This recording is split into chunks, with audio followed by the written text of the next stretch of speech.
वर्णिवेशरमणीय दर्शनं मन्दहासरुचिराननाम्बुजं पूजितं सुरु नरोत्तमैर्मुदा धर्मनन्दनमहं विचिन्तये।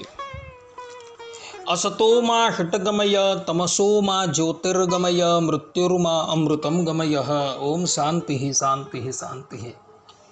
अस्मद्गुरु समारंभां नाथयामून मध्यमां लक्ष्मीवल्लभपर्यन्तां वंदे गुरु परंपरा। આજની જ્ઞાન સભાની અંદર પધારનારા બધા જ ભગવત ભક્તોને વેદાંતાચાર્ય, પુરાણ ઇતિહાસાચાર્ય, એમએ ફિલોસોફી શાસ્ત્રી રાકેશભાઈના હિતપૂર્વક જય સ્વામિનારાયણ।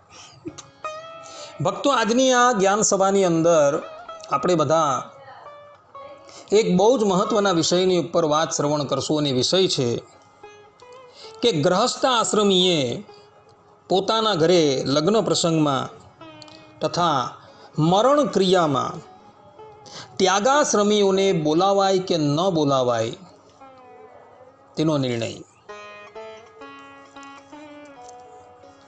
આ વિષય પર આપણે થોડી વાત શ્રવણ કરશું, તો બધા જ શ્રોતાગણો આ પ્રવચન એકાગ્ર મને કરીને શ્રવણ કરે અને એને આત્મસાત કરી લે। એક ભગવત ભક્તએ મને જિજ્ઞાસાથી પ્રશ્ન કરેલો હતો કે શાસ્ત્રીજી, અમે ગ્રહસ્થ છીએ તો અમારા ઘરે કોઈક શુભ પ્રસંગ એટલે કે લગ્ન જેવો શુભ પ્રસંગ હોય તથા કોઈનું મરણ થયું હોય ત્યારે ત્યાગાશ્રમીને બોલાવાય કે ન બોલાવાય, અને ન બોલાવાય તો એનું પ્રમાણ ક્યાં છે એ કૃપા કરીને મને આપો। તો એ ભગવત ભક્તએ મને જે પ્રમાણે પ્રશ્ન કરેલો હતો તે જ પ્રમાણે ગૃહસ્થ આશ્રમીએ ત્યાગાશ્રમીને ક્યારેય પણ પોતાના ઘરે વિવાહ કાર્યની અંદર તથા મરણ ક્રિયાની અંદર ક્યારેય પણ બોલાવાય નહીં, અને એનું પ્રમાણ જે છે એ આપણા સંપ્રદાયના માન્ય પ્રબંધોની અંદર જોવા મળે છે। જેમ કે વડતાલ દેશના મહાન પંડિત શાસ્ત્રી હરિજીવનદાસજીએ કીર્તન સાર સંગ્રહ નામના 2 પુસ્તકો છપાવી પ્રસિદ્ધ કરેલા છે। એમાં દ્વિતીય ભાગ અર્થાત કે બીજો ભાગ પુષ્ટ 286 અને 287 પર જે કીર્તન આવેલા છે તેમાં ચોથા નંબરનું જે કીર્તન છે તેમાં ભગવાન સ્વામિનારાયણ પોતાના સ્વમુખે ત્યાગાશ્રમીઓને તથા ગૃહસ્થ આશ્રમીઓને જે ઉપદેશ આપે છે એ ઉપદેશ મુક્તાનંદ સ્વામીએ લિપિબદ્ધ કરેલો છે। ભગવાન સ્વામિનારાયણે જે ઉપદેશ આપેલો છે એ હું તમને વાંચી સંભળાવું છું। વળી બીજી સુખદાયી શિખામણ પ્રેમે કરી ઉર ધારો રે, વચન પ્રમાણે રહી ભજો હરીને, મોહાદિક રીપુ મારો રે। પોતાને ઘેર વિવાહ આદિક મંગળ કાર્ય હોય રે, અમ ઉપર કંકોતરી તેની ક્યારે ન લખવી કોઈ રે। આચાર્ય કે મોટેરા સાધુ મંદિરના અધિકારી રે, તે પર પણ કંકોતરી ક્યારે લખવી નહીં એ વિચારી રે। તેમજ મરણ કાળે વળી પણ હરિ ગુરુ પર ન લખાય રે, લેણ દેણ વ્યવહાર કર્યાથી જન અપરાધી થાય રે। હરિ ગુરુ સંગે વ્યવહાર કરીને શિષ્યને અવગુણ આવે રે, મુક્તાનંદ કહે શ્રીમુખ વાણી તે ભવ પાર ન પાવે રે। આ પ્રમાણે અહીં કીર્તનની અંદર સ્પષ્ટ રૂપે ચોથા કીર્તનની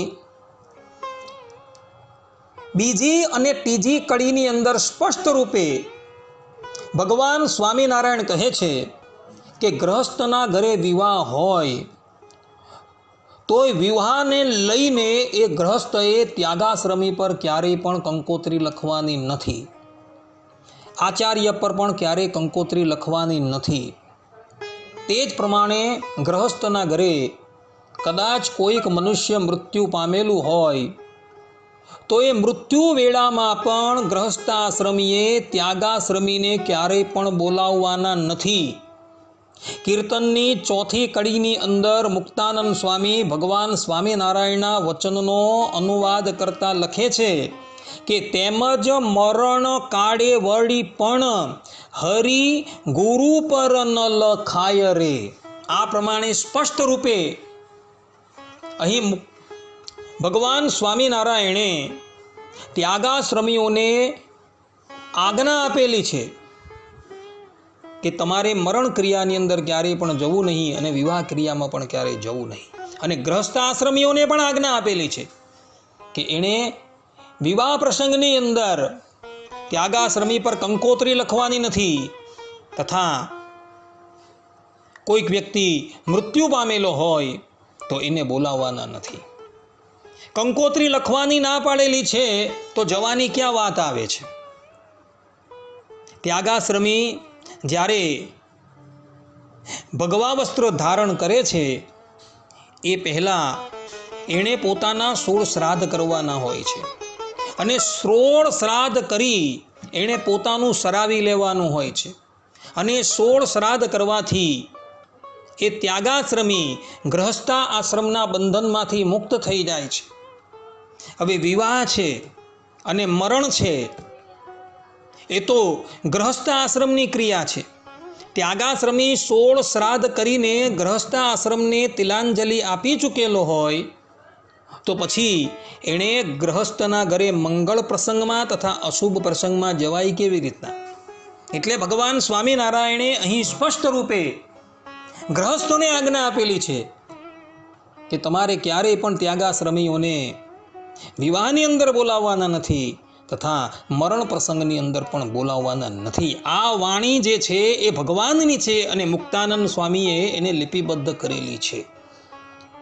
વિડીયોના પ્રારંભની અંદર જ અમે એ કીર્તન મૂકેલું છે. જો એનાથી પણ સંતુષ્ટ ન હોય તો હરિજીવનદાસ શાસ્ત્રી કૃત કીર્તન સાર સંગ્રહ ભાગ 2 પુષ્ટ 286 અને 287 આ જોઈ લે. આ કીર્તન સાર સંગ્રહ ભાગ 1 અને 2 આચાર્ય શ્રેષ્ઠ આનંદ પ્રસાદજી મહારાજની આજ્ઞાથી હરિજીવનદાસ શાસ્ત્રીએ છપાવીને પ્રસિદ્ધ કરેલા છે. માટે આનથી મોટું કોઈ પ્રમાણ તમને સંપ્રદાયની અંદર જોવા ન મળશે, કારણ કે આ સાક્ષાત ભગવાનની વાણી છે અને મુક્તાનંદ સ્વામી એને લિપિબદ્ધ કરે છે. માટે ત્યાગાશ્રમીને ક્યારેય પણ વિવાહના મંગળ પ્રસંગની અંદર ગ્રહસ્થોએ બોલાવવાના નથી તથા મરણ ક્રિયાની અંદર પણ ગ્રહસ્થોએ બોલાવવાના નથી અને ત્યાગાશ્રમીઓએ પણ એ ક્રિયામાં જવાનું નથી. આટલું કહીને હું મારા પ્રવચન અહીં વિરામ આપું છું. સર્વે સંતુ નિરામયઃ, સર્વે સુખીનો ભવંતુ, સર્વદ્રાણી પશ્યંતુ, મા કશ્ચિત દુઃખ ભાગ ભવેદ અસ્તુ. જય સ્વામિનારાયણ.